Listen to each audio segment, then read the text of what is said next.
Bible గ్రంథం దేవుడు మానవునికి ఇచ్చినటువంటి అతి గొప్ప వరం.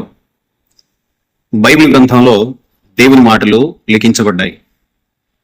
ఈ దేవుని మాటలు మనిషికి చీకటిలో నుంచి వెలుగులోనికి వచ్చేటటువంటి వెసులుబాటును కలిగిస్తుంది. ఆ యొక్క జ్ఞానాన్ని అందిస్తుంది. ప్రపంచంలో అనేక మంది వ్యభిచారం నుంచి, దొంగతనాల నుంచి, నరహత్యల నుంచి, ఇంకా అనేకమైన అసాంఘిక కార్యకలాపాల నుంచి విడిపించబడ్డారు. ఏది మంచి, ఏది చెడు అనే జ్ఞానము పొందుకున్నారు.